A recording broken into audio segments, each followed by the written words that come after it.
ఒక్కసారి పవన్ కళ్యాణ్ గారిని మనం వెనక్కి వెళ్లి ఆలోచిస్తే 10 సంవత్సరాల క్రితం ఒక విప్లవాత్మకమైనటువంటి భావాలతో జనసేన పార్టీని ఆ రోజు స్థాపించారు. అప్పటి నుంచి ఇప్పటి వరకు పేద బడుగు బలహీన వర్గాల ప్రజల గొంతుకకు గళమై ప్రతిసారి ఆయన ప్రశ్నిస్తూనే ఉన్నారు. అలాంటి వ్యక్తిని జగన్మోహన్ రెడ్డి గారు డబ్బుతో కొనాలని చూశారు. 1000 కోట్ల రూపాయలు ఆఫర్ చేశారు, మీ అందరికీ తెలుసు. అయితే జగన్మోహన్ రెడ్డి గారికి నేను ఒకటే చెప్తా ఉన్నా, ఈ భూమి మీద ఉన్నటువంటి డబ్బంతా పోగు చేసినా కూడా పవన్ కళ్యాణ్ గారిని మీరు కొనలేరు అని చెప్తా ఉన్నా. ఆయనని అభిమానంతో గాని ప్రేమతో గాని మాత్రమే జయించగలమని ప్రతి ఒక్కరూ గుర్తుపెట్టుకోవాలి. అదేవిధంగా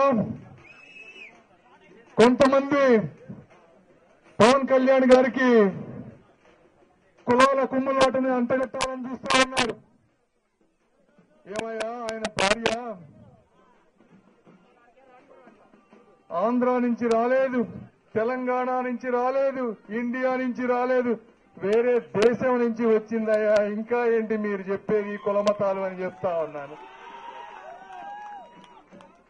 అదేవిధంగా రైతులు ఇబ్బంది పడతా ఉంటే తన సొంత డబ్బుని ప్రతి ఒక్కళ్ళకి 1,00,000 రూపాయల చొప్పున కులమతాలకు అతీతంగా పంచినటువంటి గొప్ప వ్యక్తి, ట్యాక్స్ కట్టిన డబ్బులు. అలాంటి వ్యక్తిని ప్రశ్నించే హక్కు గాని, అదేవిధంగా ఆయన క్యారెక్టర్ తో మీ పార్టీలో ఉన్న ఏ వ్యక్తి కూడా కాలి గోటికి కూడా సరిపోదు అని చెప్పి నేను మీ అందరికీ తెలియజేసుకుంటా ఉన్నా.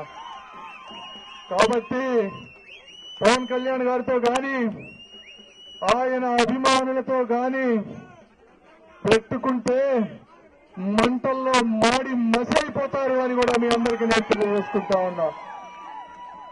ఈ అపూర్వ స్వాగతం ఇచ్చినటువంటి ప్రతి ఒక్కరికి నా హృదయపూర్వక కృతజ్ఞతలు తెలుపుకుంటూ మీ అభిమానాన్ని ఓట్ల రూపంలో ఇంకా గట్టిగా వినిపించాలని తెలియజేసుకుంటూ మీ అందరికీ మనస్ఫూర్తి కృతజ్ఞతలు తెలుపుకుంటున్నాను. జై పవన్ కళ్యాణ్, జై జనసేన.